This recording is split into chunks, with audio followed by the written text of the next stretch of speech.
Hello viewers, you are watching मां Saraswati live classes. आज हम 10th क्लास मैथमेटिक्स के फर्स्ट चैप्टर की दो एक्सरसाइज आपके साथ डिस्कस करेंगे, एक्सरसाइज 1.3 एंड एक्सरसाइज 1.4।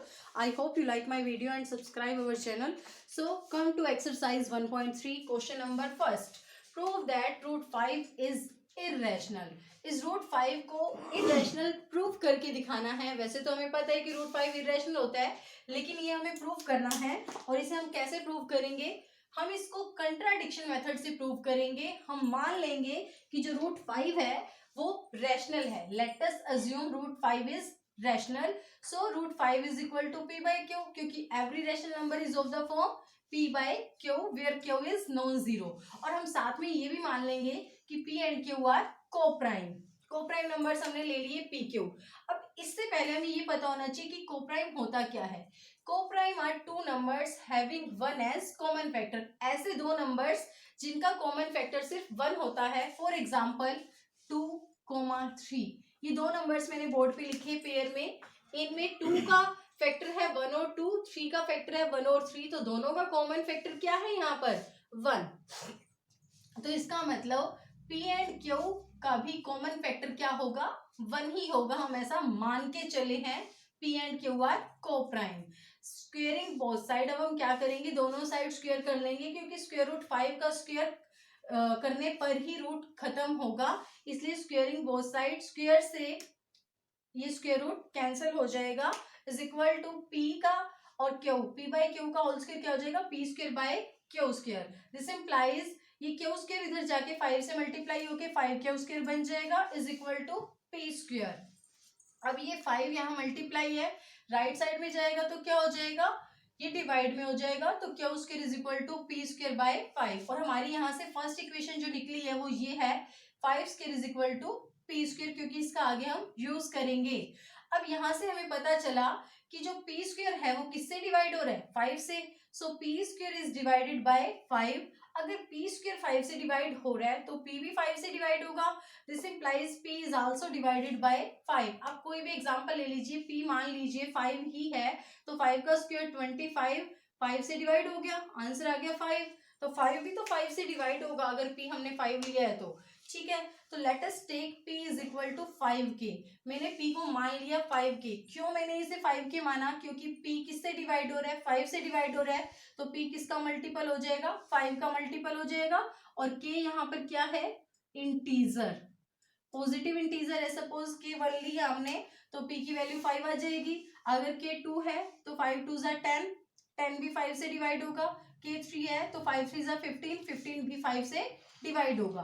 तो इसलिए हमने p को इस फॉर्म का ले लिया 5k। और मैंने बता दिया क्यों इस फॉर्म का लिया, क्योंकि p 5 से डिवाइड हो रहा है, इसी वजह से p किसके बराबर हो जाएगा? 5k के बराबर। अब इस वैल्यू को हम इस फर्स्ट इक्वेशन में पुट करेंगे। So equation first becomes, equation first हमारी थी 5q square is equal to p square. p की वैल्यू क्या मानी थी हमने? 5k। तो वो वैल्यू हम यहाँ रख देंगे, तो 5k का होल स्क्वायर, 5k का स्क्वायर हो जाएगा 25k स्क्वायर। अब ये 5 यहाँ मल्टीप्लाई इधर जाके डिवाइड हो जाएगा, 5 5 जा 25। तो क्यू स्क्वायर किसके बराबर आ गया? 5k स्क्वायर के बराबर आ गया। अब ये 5 यहाँ मल्टीप्लाई है, लेफ्ट साइड में आएगा तो क्या हो जाएगा? डिवाइड हो जाएगा। This implies q square by 5 is equal to k square. अब हमने पिछले केस में क्या किया था? p स्क्वायर बाय 5 आया था हमारे पास, means p square is divided by 5। अब इस केस में क्या हो गया? क्यू स्क्वायर भी 5 से डिवाइड हो गया, तो Q square is divided by 5। This implies Q is also divided by 5।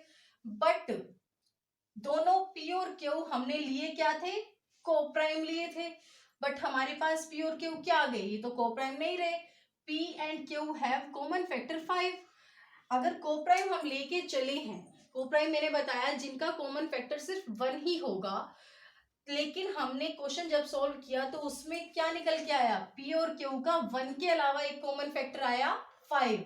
So p and q have common factor 5 which is contradiction. तो कंट्राडिक्शन हो गया ना यहाँ पर स्टूडेंट्स। हम लेके चले p and q are coprime, means उनका कॉमन फैक्टर 1 है, एक और कॉमन फैक्टर आ गया उनका 5, तो दो फैक्टर्स हो गए p और q के। सो दे आर नॉट कोप्राइम। अब यहां से ये हो गया contradiction, which is contradiction, so our supposition is wrong. हमने क्या सपोज किया था, √5 इज रैशनल, बट क्या हो गया ये irrational. Now come to question number second, इसी जैसा ही है question, prove that √3 + 2√5 is irrational. अब हम क्या करेंगे, 3 + 2√5 को इररेशनल प्रूव करेंगे कंट्राडिक्शन मेथड से ही। मानेंगे हम सबसे पहले कि ये रैशनल है, ठीक है। फर्स्ट स्टेप हमारा इस टाइप के क्वेश्चंस के लिए हमेशा सेम रहेगा, late us assume 3 + 2√5 is rational. अगर ये रैशनल है तो ये p/q की फॉर्म में होगा, p/q की फॉर्म में मैंने इसे लिख दिया, where p and q are coprime. और एक बात का ध्यान रखना स्टूडेंट्स, कोप्राइम लिखना बहुत जरूरी है, कोप्राइम से ही पता चल रहा है कंट्राडिक्शन हो रहा है, मीन्स दोनों का सिर्फ एक ही वन ही कॉमन फैक्टर होगा अगर ये कोप्राइम है, ठीक है। तो अब हम क्या करेंगे, ये 3 जो है लेफ्ट साइड में राइट में जाएगा, माइनस हो जाएगा, एलसीएम ले लिया, क्यू एलसीएम आ गया, p - 3q/q बन गया। अब ये 2 यहाँ मल्टीप्लाई है, राइट में जाएगा डिवाइड हो जाएगा।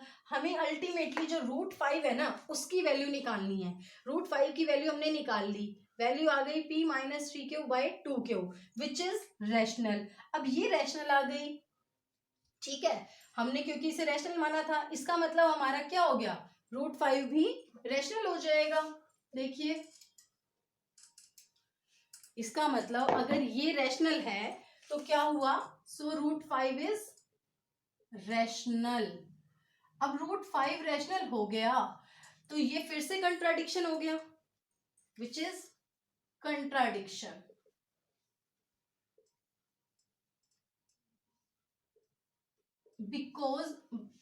because we know that √5 is irrational, क्योंकि अभी मैंने पिछले क्वेश्चन में आपको क्या प्रूव करके दिखाया, √5 इज इररेशनल, बट इस क्वेश्चन के अकॉर्डिंग हम इसको रैशनल लेके चले और √5 क्या हो गया, रैशनल बन गया, और फिर ये कंट्राडिक्शन हो गया, जो हमने सपोज किया था वो रॉन्ग हो गया। Therefore 3 + 2√5 is irrational. Thank you. So come to exercise 1.4. Now look at board. Exercise 1.4 question number first. Without doing long division, state whether the given rational numbers will have a terminating decimal expansion और non terminating decimal expansion. तो first question की statement में आपको बिना भाग करे, बिना long division करे ये बताना है, कुछ रेशनल नंबर्स दिए हुए हैं, ये बताना है कि कौन से रेशनल नंबर की डेसिमल एक्सपेंशन टर्मिनेटिंग है और कौन से की नॉन टर्मिनेटिंग रिपीटिंग है।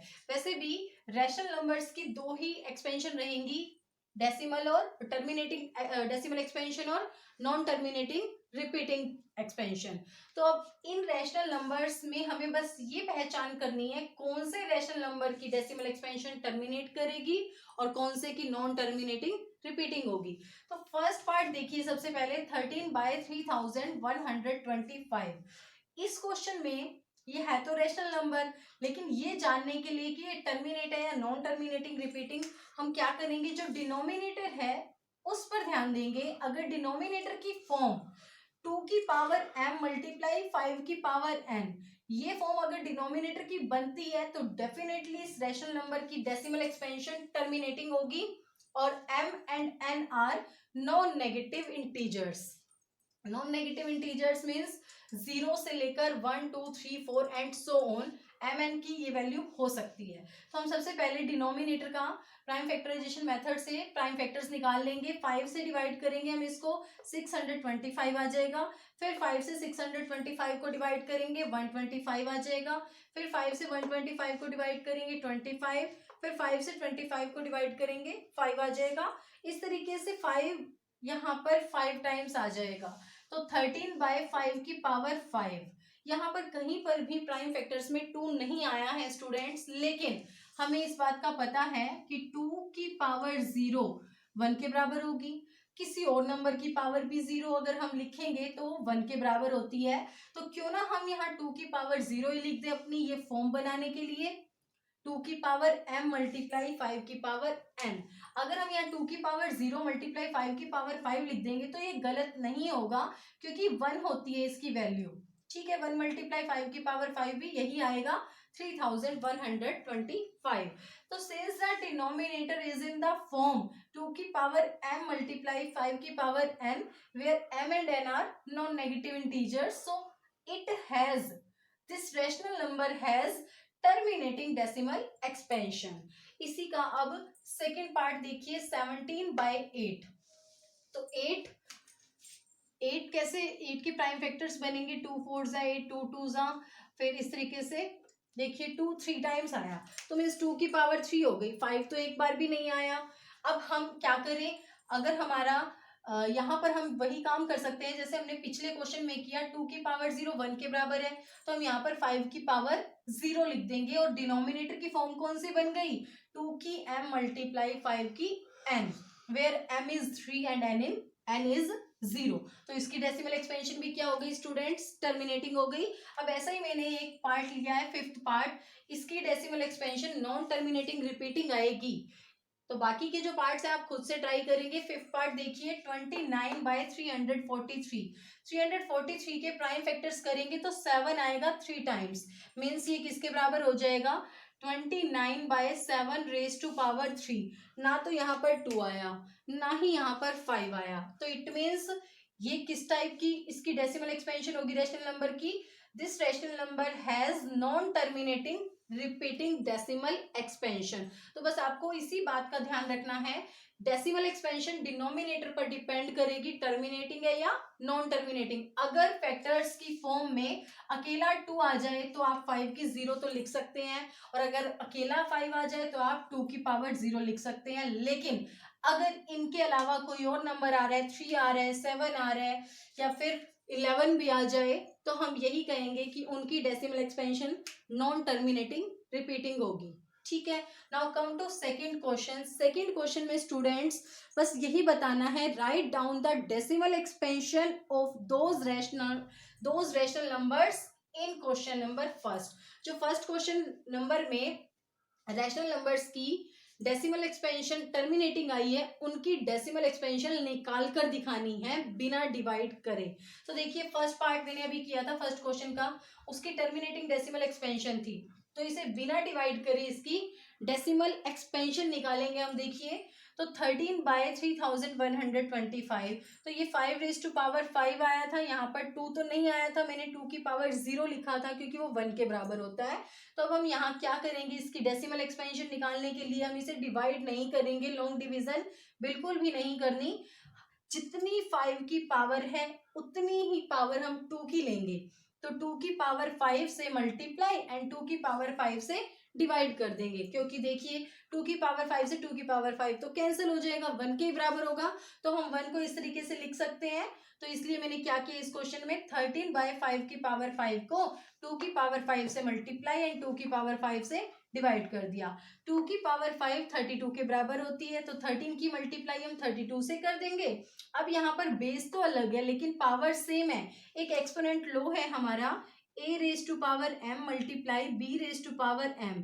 ये किसके बराबर होता है, ये ए बी की पावर m के बराबर होता है, मीन्स बेस की मल्टीप्लाई हो जाती है और पावर सेम रहती है, मीन्स बेस दोनों मल्टीप्लाई हो जाएंगे. 5 2 जा 10, 10 की पावर 5, 10 की पावर 5 का मतलब क्या हो जाएगा स्टूडेंट, 1 लाख, मीन्स 1 के साथ 5 0 आ जाएंगी. तो अब इसकी डेसिमल एक्सपेंशन निकल जाएगी बहुत ही इजीली, नीचे 0 बन गई है, तो 5 डिजिट पहले हम डेसिमल लगा देंगे, विच इज इक्वल टू 0.00416. इसी तरीके से आप बाकी क्वेश्चन सॉल्व कर लेंगे. आई hope you like my video. Thank you.